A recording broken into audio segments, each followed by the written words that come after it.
તો કેમ છો? મજામાં જઈશો? નહીં હોય તો હવે થઈ જાઓ. તો આજે મારો પહેલો દી જોઈનિંગનો. તો હવે આજે સવારે તો બહુ ઓલું થયું, નીંદર આવી જ નહીં રાતની હરખી. અને આજે સવારે દોડીને થોડોક ચા બા પીધું ને બિસ્કિટ ખાઈને આવી છું હવે. અને હવે પહેલો દી 8:30નું કીધું તો અડધી કલાકની વાર છે, તો અહીંયા ઉપર આવ્યો વ્લોગ બનાવવા. હવે પછી હમણાં 15 મિનિટમાં જાઉં. હવે હું છે ને ખબર નહીં, હવે કંટાળો આવે છે એકલો એ ફાઇનલ છે. એમ થાય ઘરે વયો જાઉં. હવે હું કરું કાંઈ ખબર નથી પડતી. હોય તોય કમેન્ટ કરજો હું કરું. અહીંયાથી આપણે ગાઈસ હાઈવે દેખાય છે, જો કાલાવાડ રોડ. આપણે ઉપર ઊભા છીએ અને એટલી ઠંડી છે કે ધુમાડા નીકળે છે. આ બધી કંપનીઓ જ દેખાય છે. હવે આપણે જાય નીચે. 8:30નું કીધું હતું એટલે. તો ગાઈસ હું નોકરીમાંથી આવી ગયો છું, તમે જોઈ શકો છો. તો હવે નોકરીમાં તો મને બહુ મજા આવી, કાંઈ એટલું કાંઈ અઘરું નથી, મજા જ આવે છે. ફરક એટલો છે કે યાર આમ રહેવાની મજા નથી આવતી. જોઉં છું, વિચારું હું કરું, કેમ કે મજા તો આવે છે નોકરીમાં, એમાં કાંઈ વાંધો નથી. પણ હવે ખાવા પીવામાં પૈસા બહુ હોઈ જાય છે એટલે જોવું પડશે હવે. તો હવે જોઈએ હવે ઘરે ફોન જાય, ફોન બોન ચેક કરીએ, ફોન બોન કરી મારા મમ્મીને હું કહે, મારા પપ્પાને. બાકી નોકરીને કહું, નોકરીમાં મજા આવે છે. હવે જોઈએ હું થાય તો ઘરે જઈને તમને બતાડીએ. તો હેલો ગાઈસ, કેમ છે? મજામાં જઈશો? નહીં હોય તો હવે થઈ જાઓ. તો પહેલાં તો હું રાજકોટથી જુનાગઢ આવી ગયો, કેમ કે બહુ લાંબી સ્ટોરી છે. કેમ કે કામ બામમાં તો મને મજા આવતી હતી, મેન પણ ખાવા પીવામાં ને બહુ ખર્ચો હોઈ જતો. 12,000 પગાર હતો અને 12,000માંથી 3,000માં એક ટાઈમનું ખાવાનું, નવાનું નાસ્તો, એ બધું વયું જતું હતું. એટલે હાથમાં કાંઈક 9,000 જેવું જ આવતું હતું.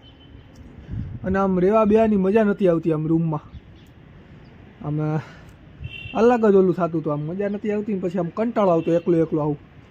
અને મારા ભેગા મેં મધ્યપ્રદેશના માણા હતા, એ ગંધાતા હતા બહુ. એટલે ગંધાતા એટલે મજાક નહોતો તો પછી કાયદેસર ગંધાતા હતા. એટલે કોઈ આમ ખોટું ના લગાડતા મધ્યપ્રદેશવાળા આમ પડતા હોય તો કદાચ. પછી ગંધાતા હતા બહુ, ના મગજ ચકરાઈ જતું આમ. અને હું ખબર આમ થતું જ નહોતું કે હું કરું. પછી આમ કંપનીમાં બહુ મજા આવી લ્યો ને. કંપનીમાં એમ થાય કે હું યાદ રહી જાઉં આમ. પણ હવે ઘરેથી પાછું મેં ફોન કર્યો કે આવી રીતનું છે ભાઈ, એટલા રૂપિયા વધે છે. મારા મમ્મી કે 9,000 તો અહીંયા મળે છે, તો પછી અહીંયા શું કરવું. એટલે પછી હું આવી ગયો. હવે પછી હા ભાઈ એક વાત છે, એ ઓલું ન થાય કે આમ કે પાછો આવી ગયો તને અફસોસ થાય ને દુઃખ થાય ને.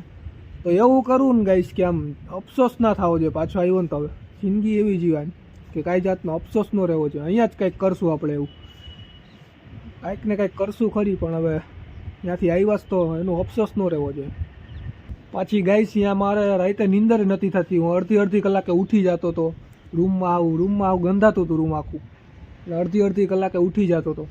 પછી સવારે હું રનિંગ કરવાની મને આદત, તો રનિંગ કરવા જાઉં તો અહીંયા પાછી રનિંગની કાંઈ વ્યવસ્થા નહીં. રનિંગમાં આપણે હાઈવે ઉપર હું દોડતો, એક તો ખટારા પોપો કરતા આવતા હોય, એટલે એમાંય થોડી તકલીફ પડી જતી. મેન વાંચવામાં મજા આવે તેમાં ના નહીં, કેમ કે રૂમમાં હાવ શાંતિ. રૂમ બધા હતા એ બધા શાંતિ, કોઈ કાંઈ લપ નહીં ચપ નહીં, બધું હાવ શાંતિ.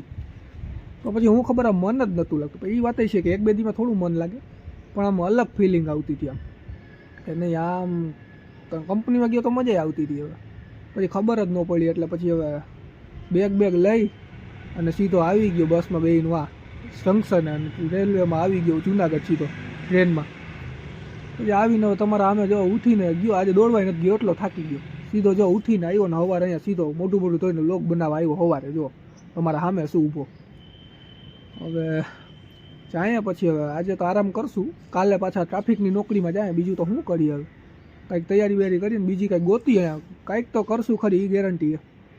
તો જોતા રહેજો ખાલી અમારા બ્લોગ.